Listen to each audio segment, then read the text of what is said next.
इस समय चुनाव का दौर चल रहा है।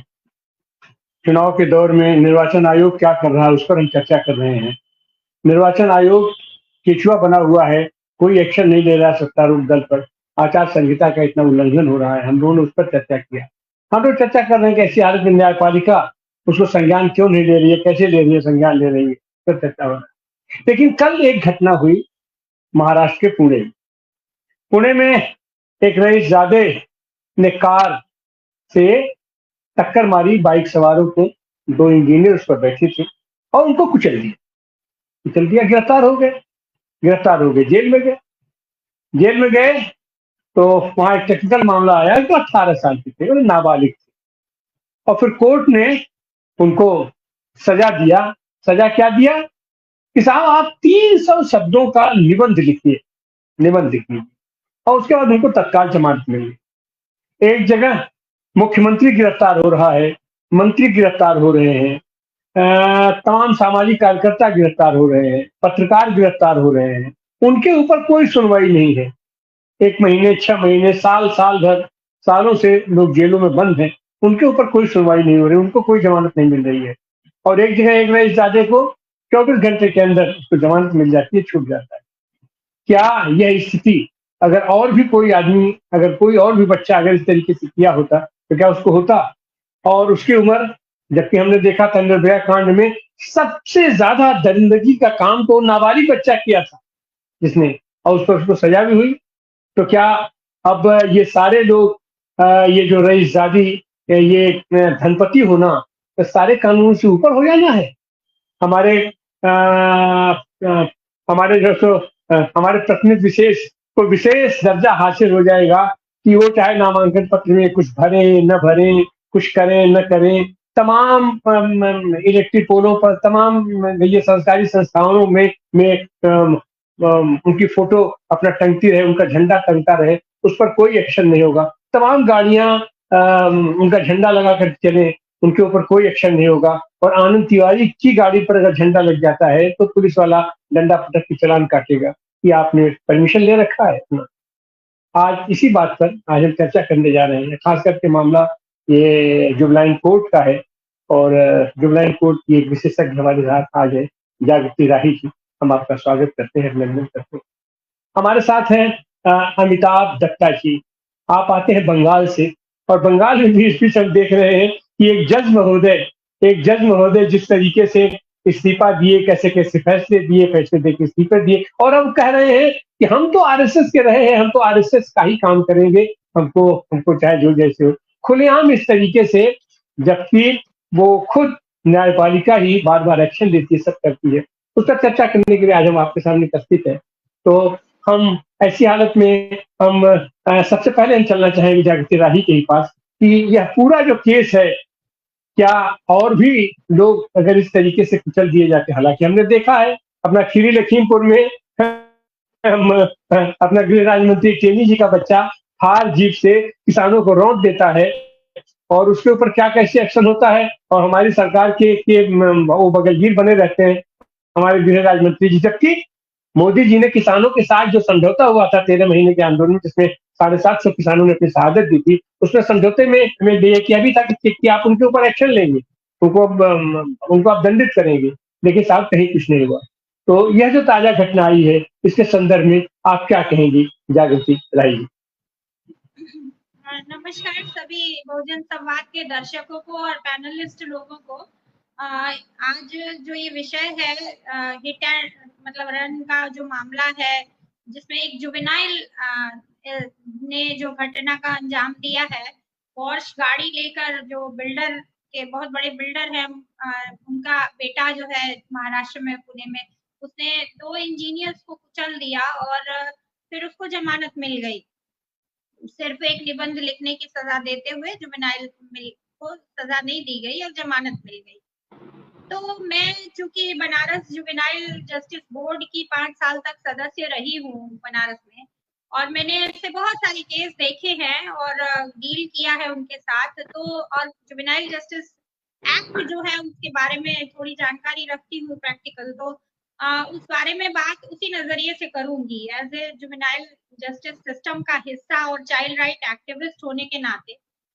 तो इतिहास ये है कि पहले बैकग्राउंड अगर देख लें तो जो हमारे देश के एनसीआरबी के आंकड़े हैं वो बताते हैं कि चिंता का हमारे लिए विषय होना चाहिए। कई बार इस पे बहुजन समाज में भी चर्चा हो चुकी है कि जुवेनाइल यानी तो जो 12-13 साल के ऊपर से लेके 18 साल तक का जो युवा किशोर बच्चा है, जुवेनाइल मतलब किशोर ही होता है, और किशोर न्याय बोर्ड उसको कहा जाता है, जुवेनाइल जस्टिस बोर्ड को। तो किशोर जो कॉन्फ्लिक्ट विद लॉ में है, यानी जिसने कोई क्राइम किया है, उसको जुवेनाइल जस्टिस एक्ट में देखा जाता है। और चूंकि वो बड़ा होता हुआ बच्चा ही है, और चाइल्ड राइट की परिभाषा अगर इंटरनेशनली कहें तो 18 साल तक की उम्र में बच्चा ही माना जाता है। तो 12-13 साल से लेकर के और 18 साल तक के बच्चों के द्वारा जब क्राइम होता है तो उसको कैसे डील किया जाए, उसको बड़ों की तरह से तो नहीं सजा दी जा सकती, ये मानते हुए ह्यूमैनिटेरियन ग्राउंड पे ये इस तरह से कानून बना। लेकिन जो हमारे मैं चर्चा कर रही थी कि एनसीआरबी के आंकड़े हैं वो ये बताते हैं कि क्राइम का रेट सबसे तेजी से अगर कहीं बढ़ा है तो इस देश में, तो वो जुवेनाइल के अंदर, मतलब बच्चों के, किशोरों के अंदर और युवाओं के अंदर बहुत तेजी से ग्रोथ हो रहा है, और क्रिमिनल उसमें जो है मेंटालिटी में बहुत ज्यादा इजाफा हो रहा है बच्चों की। और गुस्से में आकर या इसी तरह से वो इस्तेमाल भी हो रहे हैं बहुत बड़ी संख्या में, और तरह तरह के क्राइम में इन्वॉल्व हो रहे हैं। उसमें भी सबसे खतरनाक ट्रेंड ये है कि जो क्राइम को हम 3 तरीके से बांटते हैं सीआरपीसी की धाराओं के हिसाब से, तो उसमें एक वो होते हैं जो मामूली अपराध माने जाते हैं, जो जिसमें 1 साल या 3 साल तक की सजा होती है, तो उसमें जमानत जो है बहुत आसानी से हो जाती है आमतौर पर। और दूसरी कैटेगरी होती है जो सीरियस क्राइम की मानी जाती है, जिसमें 7 साल तक की सजा होती है।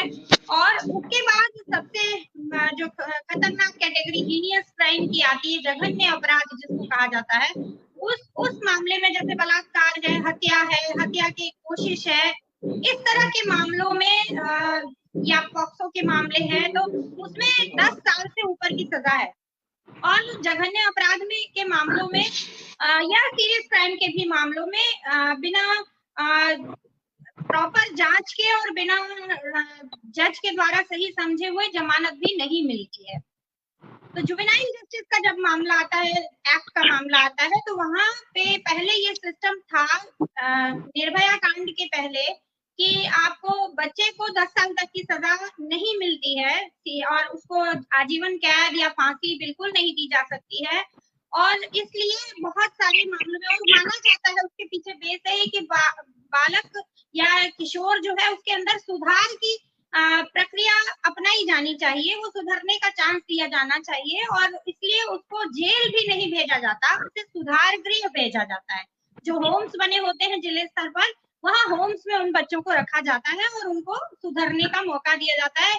वहाँ उनको उनको जितना अच्छे से केयर किया जाता है, उनको स्पेशल केयर दिया जाता है, प्रोटेक्शन दिया जाता है, और उनको स्किल डेवलपमेंट और एजुकेशन सबका चांस दिया जाता है ताकि वो बच्चा सुधर सके। तो ये जुवेनाइल जस्टिस के पीछे का पूरा सिद्धांत रहा है।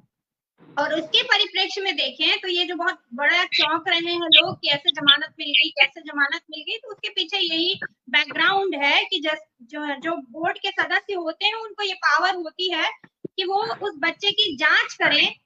अभी ये 16 साल का जो मामला इस तरह से ये हिट हुआ, मतलब इसमें मामला जो बहुत ज्यादा लोग ध्यान दे रहे हैं, उसके पहले निर्भया कांड हुआ जिसमें 17 साल का एक बच्चा इन्वॉल्व था, और उसको भी छोड़ना पड़ा। बाकी सबको फांसी हुई, लेकिन वो लड़का छूट गया अपनी सजा काटने के बाद। उसको रिहेबिलिटेशन के लिए, बाकायदे उसको पुनर्स्थापन के लिए उसको मदद करना भी एक्ट के तहत है, उसको मदद मिली और उसको दूसरी जगह पे मतलब वो अपनी लाइफ में सेटल हो सके, ये मदद मिली। जबकि कितना भयानक कांड था निर्भया कांड, और उसके बाद वो पूरा कानून रिव्यू किया गया क्योंकि उस बच्चे का रोल उसमें बहुत ही गंदा और बहुत ही खतरनाक था। वो हत्या का मामला, बलात्कार का मामला, इस तरह का मामला था। तो मैं जो कह रही थी कि ये मामला भी उसी तरह का मामला है। उस तरह से इसमें नियत देखने की जरूरत होती है। और निर्भया कांड के बाद जब दोबारा से जे एक्ट को रिव्यू किया गया, तो उसमें ये सुधार हुआ कि 16 साल से ऊपर का जो बच्चा होगा, 16 से 18 में ही हीनियस क्राइम ज्यादातर देखने को आते हैं। तो जो बच्चा 15 साल से ऊपर 16 से 18 के बीच में आएगा या उससे ऊपर होगा, उसके ऊपर फिर 10 साल की तक की सजा उसको दी जा सकती है। और उसकी एक मेंटल जो स्टेटस है उसकी जांच की जाएगी, साइकोलॉजिस्ट के द्वारा उसकी जांच होगी, और उसकी प्रवृत्ति कितनी है क्राइम की और नीयत कितनी है क्राइम की, ये जांचने के बाद, उसका रिकॉर्ड देखने के बाद जाकर के उसको सजा दी जा सकती है। और उसको उसके केस को रिफर कर दिया जाता है फिर बाल न्यायालय में, जिसमें पॉक्सो वगैरह देखे जाते हैं, तो वहां उसको 10 साल तक की सजा, आजीवन कैद की सजा भी दी जा सकती है, फांसी तो फिर भी नहीं है। तो ये जो जस्टिस एक्ट है उसके हिसाब से हम लोगों को ये देखने की जरूरत है कि जब ये निर्भया कांड में तय हो चुका है कि 16 साल के ऊपर के बच्चे का अगर इस तरह से क्राइम करते हैं तो उनका पहले साइकोलॉजिस्ट के द्वारा टेस्ट होना है, धारा 15 की जांच बोलते हैं, और 15 की जांच के बाद फिर डिसाइड होना है कि वो केस को कहाँ भेजा जाना है। उसके पहले इस तरह से तत्काल जमानत देना मेरी दृष्टि में तो इतना सही नहीं है, खासकर तब जबकि वो जानते मतलब। और दूसरी चीज एक और ध्यान दिला दूं कि जो हम लोगों के यहाँ जो ड्राइविंग का भी मामला है, हिट करने का मामला है, तो 10,000 तक का जुर्माना माँ बाप के ऊपर लगता है अगर वो अपने 18 साल तक से पहले के बच्चे के को ड्राइविंग पकड़ा देते हैं, गाड़ी की ड्राइविंग करने के लिए दे देते हैं बिना 18 साल के हुए, तो वो सजा जो है और जुर्माना जो है माँ बाप के ऊपर होता है, उसमें कैद भी है और सजा भी है और जुर्माना भी है। तो क्या उन जज महोदय ने, ये बोर्ड के सदस्यों ने या जज ने ये देखा, क्या उन्होंने उसके उम्र की जांच की? क्योंकि इसका लोग लाभ भी उठाते हैं, बहुत सारे जुवेनाइल नहीं होते हुए भी वो कोशिश करते हैं। बहुत लंबा केस चल रहा है, मैं बनारस के तमाम बड़े बड़े जो माफिया टाइप लोग थे जिनके ऊपर 10-10 मर्डर के केस थे, ऐसे तमाम लोग अपने आप को जुवेनाइल साबित करने में लगे रहते हैं, अपनी उम्र की जांच एविडेंसेस दे करके कि देखो हम तो पढ़ते नहीं थे और हम तो इतनी कम उम्र के थे और हमें तो पता नहीं था जब हमने क्राइम किया तब हम बच्चे थे। तो इस तरह का यूज भी होता है। तो इसलिए क्या उस बच्चे ने जिसने ये केस किया, क्या उसकी उम्र की जांच हुई? क्या उसको एस्टैब्लिश कर इन लोगों ने मान लिया कि हाँ वो 17 ही साल का था? कैसे पता चला? उसके हाई स्कूल का सर्टिफिकेट होना चाहिए, उसके पास 5वीं का सर्टिफिकेट होना चाहिए, उसका बर्थ सर्टिफिकेट होना चाहिए, किसी भी 2-3 कम से कम एविडेंस होने चाहिए जिससे उसकी उम्र सर्टिफाई की जा सके।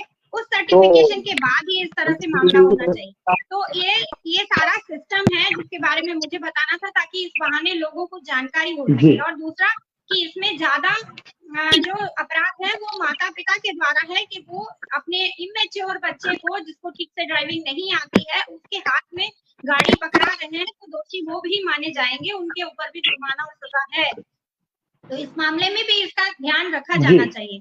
लेकिन ये बात भी सही है कि बच्चों के द्वारा जब इस तरह की घटनाएं की जाती हैं तो उनको अपराधी की तरह ट्रीट नहीं किया जाता है, उनके अंदर सुधार लाने के लिए उनको सुधार गृह भेजा जाता है, ना कि उनको वापस घर की। हाँ, ये जरूर है जुवेनाइल एक्ट में कि पहला राइट उसका बच्चे का, क्योंकि वो अपने घर की सिचुएशन में ज्यादा कंफर्टेबल होगा और ज्यादा, अगर उसके घर वाले उसका केयर और प्रोटेक्शन देने में ज्यादा कंफर्टेबल है तो वो उसको जमानत दी जा सकती है, किसी कैसे भी केस में जमानत दी जा सकती है। लेकिन तमाम प्रक्रियाएं हैं उनको पूरा किया जाना चाहिए, और पहली तो उसकी उम्र की जांच होनी चाहिए, उसके मेंटल स्टेटस की धारा 15 की जांच होनी चाहिए, सारी जांचों के बाद। और इस तरह के मामलों में सुधार भी किसी निबंध को लिख देने से तो नहीं होता है, सुधार में उसको अपराध अपना है कि नहीं ये एक्नॉलेज करने की का मौका और उसको व्यवस्था दी जानी चाहिए, सोचने का समय दिया जाना चाहिए। और निश्चित तौर पर मेरे जैसा व्यक्ति अगर उनकी जगह पे होता तो मैं उसे कम से कम कुछ दिनों के लिए तो उसे सुधार गृह में रहने के लिए मजबूर करती ही, ताकि उसे रियलाइजेशन हो सकता कि ये जो उसने किया है वो गलत है, और इसकी वजह से 2 लोगों की जान गई है, तो इस बात के लिए उसे प्रायश्चित करना चाहिए, सोचना चाहिए। और ऐसे तमाम बच्चे हर शहर में का जो जेल होता है या सुधार गृह होता है उसमें रखे जाते हैं। और एक चीज बहुत इंपॉर्टेंट है कि जुवेनाइल जस्टिस एक्ट में कहीं पे भी उस बच्चे के आगे के लाइफ में इस बात का असर नहीं होता है, उसके केस डायरी कहीं भी टैग नहीं की जा सकती, उसका उल्लेख नहीं किया जा सकता कि इसका ऐसा बैकग्राउंड है या ये केस चला, उसकी नौकरी में, उसकी पढ़ाई में किसी तरह से, ताकि रुकावट न बने। तो ये जो बच्चों के प्रोटेक्शन के लिए जो एक्ट बना उस हिसाब से उनको न्याय देने की बात है। लेकिन जब ये स्थितियां हैं कि हमारे यहाँ पैसे वालों के लिए न्याय खरीदना बहुत आसान है, तब इन सारे कानूनों का दुरुपयोग, मैंने पहले भी बताया कि दुरुपयोग बहुत आसान हो जाता है। और वही आप देख लीजिएगा सुधार गृह में जाकर कि एक सामान्य सी चोरी की घटना में इन्वॉल्व किया हुआ सड़क पे रहने वाला गरीब का बच्चा सालों दर साल सुधार गृह में जेल में रखा जाता है, या जेल 18 के होने के बाद तो उसको जेल भेज दिया जाता है। ऐसा बहुत बच्चों के साथ होता है। और वहीं ये रईस घरों के बच्चे, बिगड़ाए बच्चे जो होते हैं, उनके द्वारा कोई भी क्राइम करने के बाद इन सारे कानूनों का लाभ उठा के उनको पूरा सुविधा और सहूलियत मुहैया कराई जाती है। उसके लिए बोर्ड के सदस्यों पे दबाव बनाना, जजेस पे दबाव बनाना, ये सारी प्रक्रिया होती है। ये प्रैक्टिकली सच में इस तरह की चीजें हैं। और ये जो एक्ट को लेकर के सवाल उठाए जा रहे हैं, ये सवाल एक्ट का नहीं है, सवाल किसी भी कानून को लागू करने वाले सिस्टम का है। पुलिस का है कि पुलिस ने किस तरह की जांच प्रक्रिया अपनाई। हर थाने में एक बाल मित्र पुलिस होती है, हर थाना, और कोई ना कोई एक थाना जो है बाल थाने के रूप में चिन्हित भी किया गया होता है। और इन सब चीजों की जानकारी लोगों को होनी चाहिए। जानकारी के तहत किस तरह से उसका प्रचार होना चाहिए, क्या ये सब चीजें होती हैं। लोगों को ये पता ही नहीं होता है कि कहाँ शिकायत करनी है और कहाँ से लाभ मिलेगा, उनको कहाँ से मदद मिलेगी। और पुलिस भी कैसे काम करती है, पटरी पे बैठ करके काम करने वाला या भीख मांगने वाला बच्चा तो तुरंत सजा का पात्र हो जाता है। गरीब का बच्चा उठाकर लाया जाता है, एक ही बच्चे पे 10 केस लाद दिए जाते हैं। जितनी चोरी की घटनाएं मिलेंगी आपको, गाड़ी या और ड्रग की, सब का सब मामला बच्चों पे लाद दिया जाता है। ये सारी चीजें की जाती हैं। और वहीं जो ये प्रिविलेज क्लास है उसके लिए फिर इस तरह की जो व्यवस्थाएं हैं उनको लाभ मिलता है। तो मैं पहली चीज तो ये कि मैं बिल्कुल मुतमईन नहीं हूँ। जहाँ दो लोगों की जान गई है वहाँ पे सेंसिटिव तरीके से सोचना चाहिए। और न्याय का एक सिद्धांत है कि न्याय होते हुए दिखना भी चाहिए। तो यहाँ न्याय होते हुए नहीं दिख रहा है, इसलिए लोगों के सवाल उठ रहे हैं। और इस बात को मुझे लगता है फिर से चैलेंज किया ही जाएगा और उनको केस का सामना तो करना ही पड़ेगा। धन्यवाद।